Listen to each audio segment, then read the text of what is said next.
Good evening, I'm Dennis Ward. Welcome to APTN National News. We begin in the Atlantic region where Mi'kmaq grandmothers and supporters demonstrated against the proposed LNG project over the weekend. The development would require a 5,000-person work camp, but the Nova Scotia Chiefs have partnered with the project to cater and clean the facility. Angel Moore reports. About 40 Mi'kmaq grandmothers and supporters held ceremony to protect the water and the women at the site of a proposed $13 billion Goldboro LNG plant and work camp developed by Calgary-based Paraday Energy. Grassroots grandmother Doreen Bernard says, "You know, we don't want to see a lot of people that are crying for their water and their lands and, you know, their mothers and their sisters and their daughters because of what happens. We can stop this." The 5,000-person man camp will house the workers to build the project, located on the eastern shore of Nova Scotia and about 50 kilometers from a Mi'kmaq community.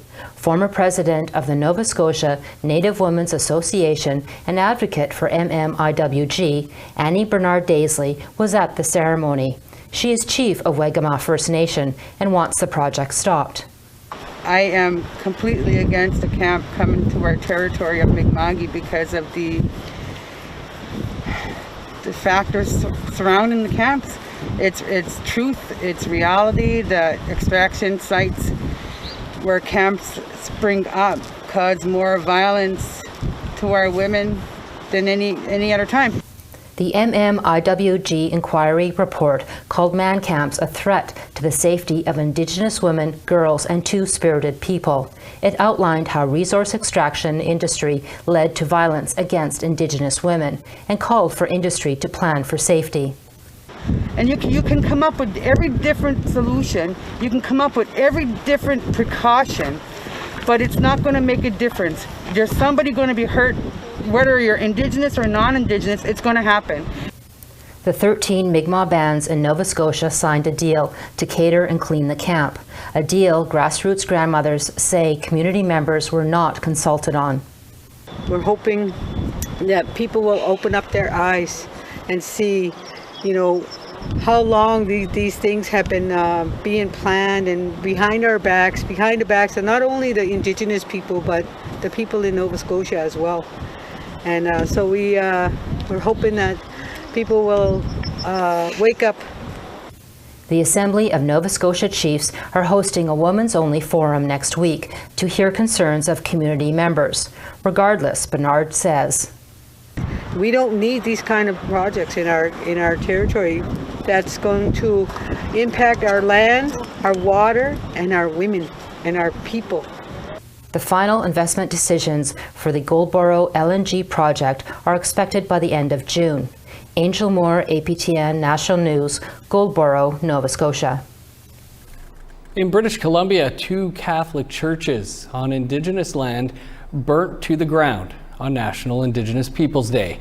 RCMP say the fires are considered suspicious and an investigation is ongoing. APTN's Lee Wilson has more. According to Osoyoos RCMP, in the early morning of Indigenous Day, an RCMP officer in Penticton, BC, spotted a fire at Sacred Heart Church. He went to check if anyone was in the building and found the door open and the church in flames. He saw fire coming from the steeple of the Sacred Heart Church, and because of that made his way there. He found a rear door open. He tried to enter the building just in case someone was inside, and yelled inside a few times, didn't hear anyone, and unfortunately the flames were too intense. The officer called the fire department, but the church burned to the ground. A few hours later, RCMP got a call from the fire department of another Catholic church in the area on fire. The St. Gregory Church in Oliver also burned to the ground. Today, the fire commissioner is investigating the cause of both fires. RCMP provided an update. They have surveillance footage of a dark pickup truck at the scene. It is being sent to a video analyst for enhancement. It shows a dark-colored pickup truck showing up to the Sacred Heart Church just prior to the fire and leaving just prior to the fire starting. The video at this point is not clear enough to say what make or model the vehicle is, other than it's just a dark pickup truck. The church burnings happened just a month after the discovery of children's graves at the Kamloops Residential School. But Osoyoos RCMP say they don't want to speculate on the motive without more information. We have to find out whether these are arsons. They're certainly suspicious. The fact that we had 2 churches on banned land within a very short time burned to the ground, both of them being Catholic churches. So, that's it could be a coincidence, but it certainly raises some suspicions. The RCMP is liaising with Penticton and Osoyoos Indian bands, the 2 First Nations where the fires occurred. They are looking for more information from anyone who may have seen a person or a vehicle in that area. But we would certainly like to speak to anyone that may have seen someone around either of those churches in the early hours of June 21st or late hours of June 20th.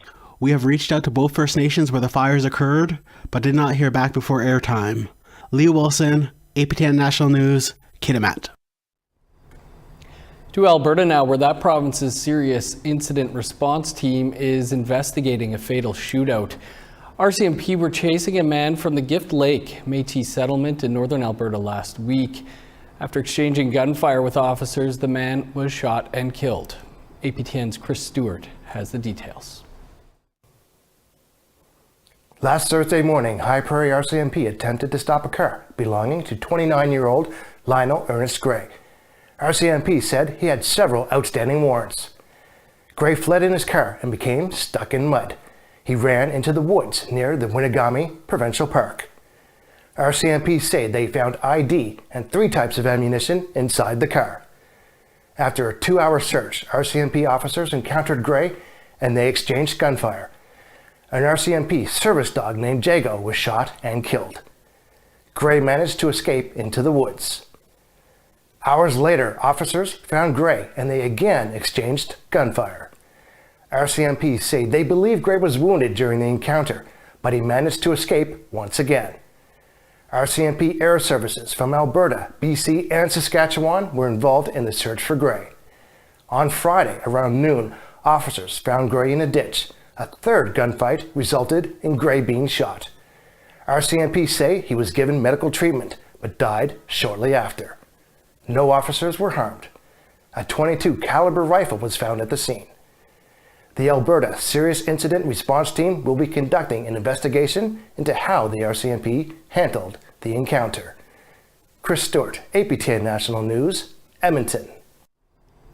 Thanks, Chris. Today, Winnipeg police announced that they've charged a 19-year-old woman with manslaughter after a 12-year-old boy was stabbed and killed over the weekend.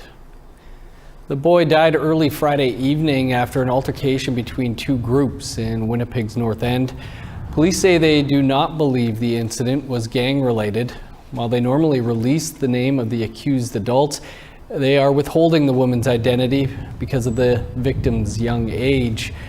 This was Winnipeg's 4th killing in a 5-day period, and the 11th in just over a month. Constable Jay Murray says the boy's death will have an impact on everyone.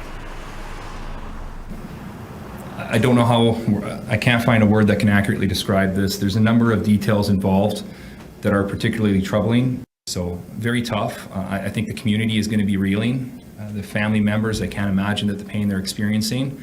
And our officers and our first responders, our medical professionals are also going to definitely feel some sorrow in this. This morning in a virtual Zoom ceremony, a crop of new Canadians were sworn in using a new and improved citizenship oath. This addition to the citizenship oath is permanent thanks to federal legislation. It's a response to the Truth and Reconciliation Commission's call to action, number 94. Canada's immigration minister says the change comes at a challenging time in the country's relationship with Indigenous peoples.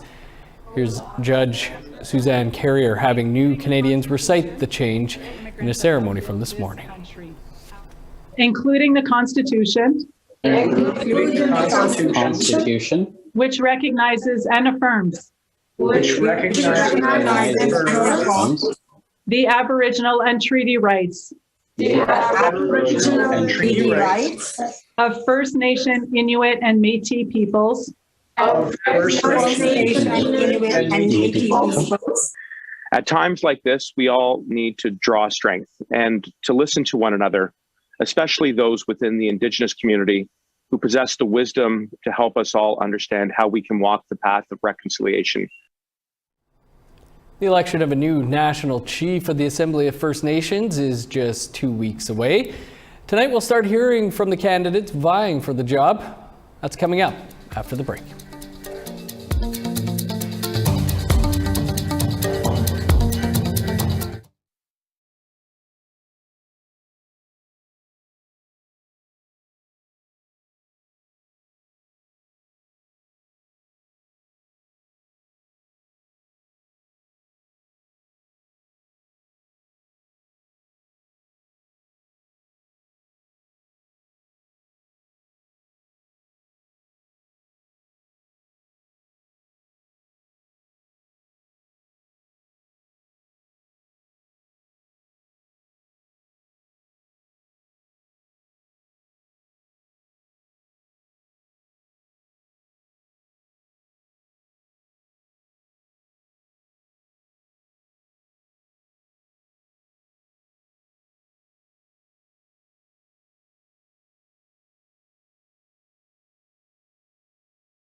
Welcome back. The race for the national chief of the Assembly of First Nations is well underway. Following 2 terms at the helm, Perry Bellegarde has decided not to seek a third 3-year term. APTN News will be speaking with all 7 of the candidates running for national chief. A new chief will be chosen during a virtual election on July 7th. First up is former Ontario Regional Chief Roseanne Archibald, who we spoke with earlier. Roseanne, great to have you with us. As I mentioned, you just wrapped up a term as the Ontario Regional Chief. Why have you decided to run for National Chief? Well, as you know, Dennis, I'm a third-generation chief, and when I decided not to run for Regional Chief, I went into ceremony to get to that decision. And I also went into ceremony to look at the path forward. And this is actually the answer that I received. And so coming from a leadership family, it's important for me to continue on that journey and to continue to serve First Nations. And this is just the next evolution for me. What would be some of your priorities should you become elected? Well, I do have a number of platform items, and for me, a big part of the reason I'm running is because I do see that the AFN does need to have real and evolutionary change. At the same time, there are some really great things that the AFN is doing, and I want to acknowledge those things. What I've seen as an AFN executive member is the need to really separate the political and administrative arms of the AFN. The corporate and political interests of the AFN have to be properly delineated in order to have a stronger organization. And I see that as some of the immediate work that needs to be done. But my whole platform is built upon the idea that we need a consensus-based agenda for action nationally. And how do we do that? Well, we listen to communities. We make sure that when it comes to First Nations inherent and treaty rights, that process is community-based and that it's community-driven. And those community processes feed into regional approaches, which is where I previously was as a regional chief. And then those regional approaches together form a national response. And that is based upon consensus, not outvoting each other and not politicking in the traditional sense, but really trying to figure out how do we work together nationally? How do we build consensus? How do we build unity? And to me, that's one of the cornerstones of my platform. And of course, when I talk about inherent and treaty rights, that is something we all share across Canada. And we have different kinds of treaties, though. We have pre-Confederation, post-Confederation, numbered treaties, modern treaties. These rights at the very ground level are the rights that we all share. At the same time, there's this way that we have to figure out the path forward while respecting the various approaches that exist across Canada and trying to minimally impact each other's rights as we move forward to assert our rights, to assert our sovereignty. And at the same time, we're in a colonial system right now, and we do have sovereignty, and what we have to start to move toward is this creating more space for First Nation sovereignty, for First Nation rights, for our inherent and treaty rights, and the actual international nature of our agreements with Canada.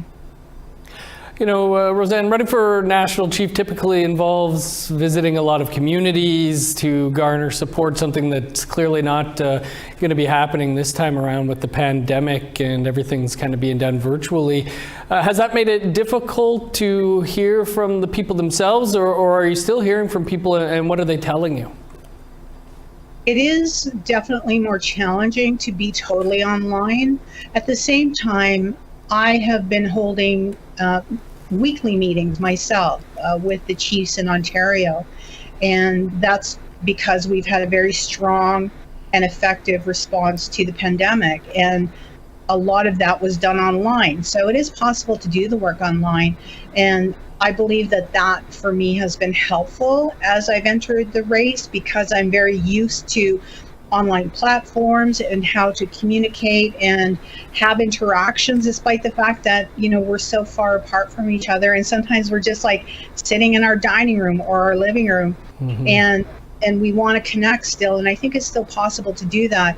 I certainly would prefer to have been able to go to communities and visit people and see some of the conditions and some of the issues and some of the struggles that First Nations are going through, and to be able to say that as national chief, I'll be right beside them. Dennis, you might know, I was very much an activist chief when I was a chief. I blocked highways. I, participated in every kind of action in order to defend our rights and to protect our rights.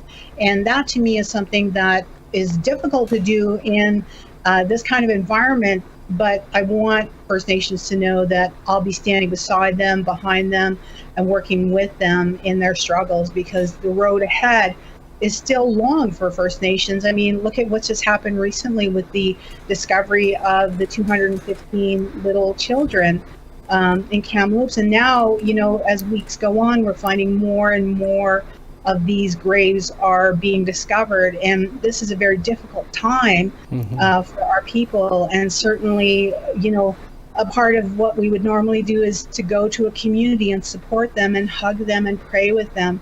And what we can do, we're trying to do that online, which certainly is difficult to do, but at the same time, maybe the online presence is why we know so much about what's happening across Canada as well. Roseanne, we'll have to leave it there, but really do appreciate you taking some time for us here today, and good luck. Thank you, Dennis. We'll be continuing our interviews with the candidates for National Chief tomorrow. We'd also like to hear what you think about the upcoming AFN election and the future of the AFN. Here's how you can share your opinions. You can send your emails to news@aptn.ca or leave a comment on aptnnews.ca. You can also find us on Facebook, Twitter, Instagram, YouTube, and TikTok. Follow APTN News to join the conversation and see our latest stories. Well, time now for one more quick break. Still to come, we'll introduce you to a young filmmaker inspired by tragic events. Stay with us.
Welcome back. Time now for our photo of the day.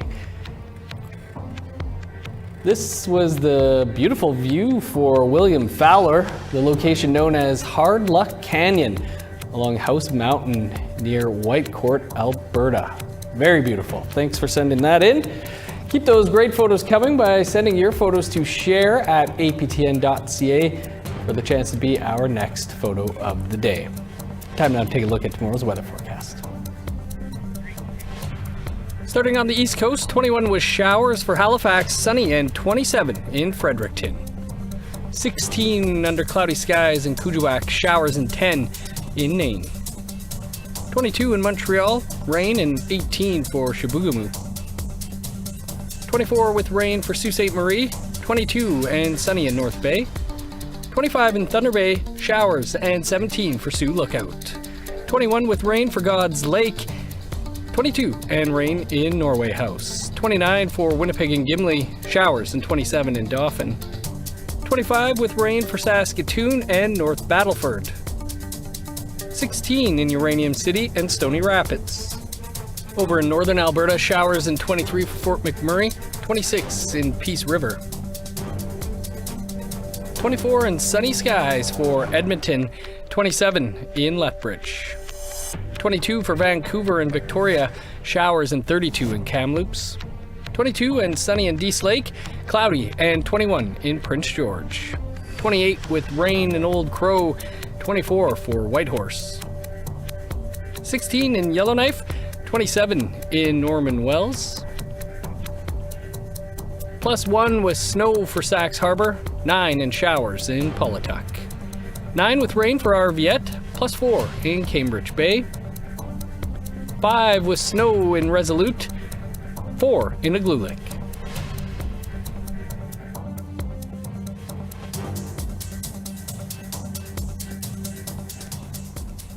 The discovery of graves at the Kamloops Residential School has impacted many people, both Indigenous and non-Indigenous. But one young filmmaker in Manitoba was inspired to make a short film about that impact as a way of bringing about more awareness. For more on the film, here's Daryl Stranger. They tried to make us believe that our way was wrong. And they failed. The discovery of the 215 children at the Kamloops Residential School touched many people across Turtle Island, causing many to want to learn more about what happened at the schools. After hearing of the discovery, 20-year-old filmmaker Jacob Bird decided to make a short film about the history of residential schools. The goal of this project is to educate people, not just like the Indigenous that don't know their own history, but like anyone, newcomers, it could be citizens, it could be anyone, even just walking this park, they need to know what happened. Like, eventually, like if we keep trying to bury the truth, it's gonna just climb harder to get out. And Bird's project is called The Forgotten Sorrows, and it includes the story of residential school survivor Geraldine Shingoose. But the impact on me as a residential school survivor now is that I carry that pain and I carry that hurt for those little ones. Largely a one-man production, Bird says his project has faced some backlash, but he says the truth needs to be shared. More people seeing it is another person educated, whether they want to accept it or not. Like I've dealt with, like I already got like messages of people telling me, you know, this is made up, you know, this is some sort of propaganda or something. I said, no, it ain't, it's truth. Like I can't make it up. The Forgotten Sorrows can be found on YouTube, and Bird said a second short film could be developed at some point in the future. Daryl Stranger, APTN National News, Winnipeg. And what a warrior Grandma Shingoose is. Looking forward to Jacob's film. That's all the time we have for your APTN National News for this Tuesday. For much more, you can visit our website, aptnnews.ca, and never miss a story by downloading the APTN News app. Stick around. An encore presentation of Face to Face with our guest Jennifer Podemski is up next. I'm Dennis Ward. Thanks for joining us. Have a great night.